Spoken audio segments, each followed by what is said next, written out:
Ce que je crois, c'est que le président de la République, vraiment, mais ne sait pas ce qui se passe dans ce pays. C'est quand même impressionnant, la phrase que vous avez citée précédemment. Ouais. Pourquoi cela? Je vais vous donner un exemple très concret. Sur Orléans, j'ai demandé, il y a des mois et des mois, l'expulsion d'un étranger qui avait agressé deux policiers. Bien. Il a été interpellé d'ailleurs par les deux policiers et je les ai félicités parce que c'était une situation extrêmement dangereuse. Il a été conduit en psychiatrie. Il est dehors et il est revenu juste à côté du poste de police. D'accord ? Voilà.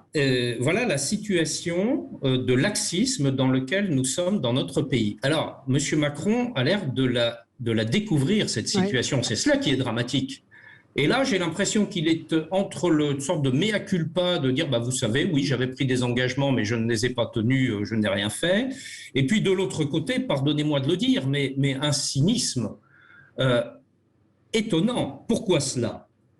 Parce que, je le dis, je l'ai déjà dit, je le redis, nous n'avons pas les outils, notamment juridiques, pour pouvoir effectivement lutter contre l'immigration et notamment l'immigration irrégulière de manière efficace. Pourquoi ?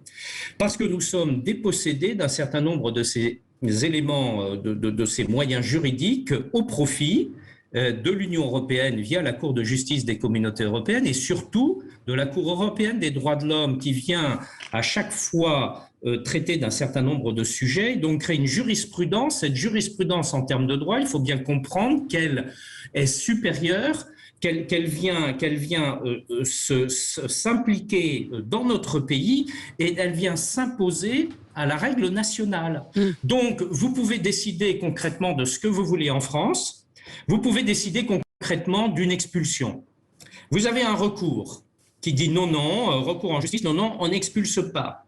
Vous avez après, dans les différentes strates des recours, vous passez à la Cour européenne des droits de l'homme qui va dire, ah ben non, là, vous n'expulsez pas pour telle et telle raison. Et cela va être supérieur à notre droit national. Vous voyez bien ce mécanisme. Et nous sommes dépossédés nous-mêmes de nos propres compétences, et il faut bien le dire, de notre souveraineté au profit de l'Union européenne, qui d'ailleurs, dans le traité de Lisbonne, a également un certain nombre de compétences en matière de lutte contre l'immigration clandestine et de politique de l'immigration. Donc, M. Macron peut dire tout ce qu'il veut. Je dis concrètement qu'il ne pourra pas le faire tant que l'on ne pose pas la question à son bon niveau, qui est la compétence nationale et la compétence européenne. Et pour ma part, je dis que la première des choses, et j'assume de ce que je dis, c'est qu'il faut sortir de la Cour européenne des droits de l'homme, de la Convention européenne des droits de l'homme, sinon nous ne pouvons pas conduire de politique migratoire dans notre pays. Il faut l'assumer, je l'assume. Il y a d'autres sujets. Vous avez parlé du nombre de ce qu'on appelle des OQTF, les ordonnances de quitter le territoire français. Effectivement, les chiffres que vous citez, je les partage, c'est 12-13% de gens qui ont épuisé toute leur voie de recours en France, mais qui restent en France. Enfin, 12% c'est deux choses différentes. Donc 88% qui restent en France. Ils n'ont plus aucun droit d'être en France. Et ça dure depuis des années. Pour la raison, notamment, pas seulement, parce qu'il y a un laxisme aussi dans notre pays, mais pour la raison que l'on vient de dire sur les questions européennes. Je vous donne un autre exemple. L'aide médicale d'État. L'aide médicale d'État qui est pour les personnes en situation irrégulière, étrangères en situation irrégulière, vous en avez 350 000 qui en ont bénéficié l'année dernière.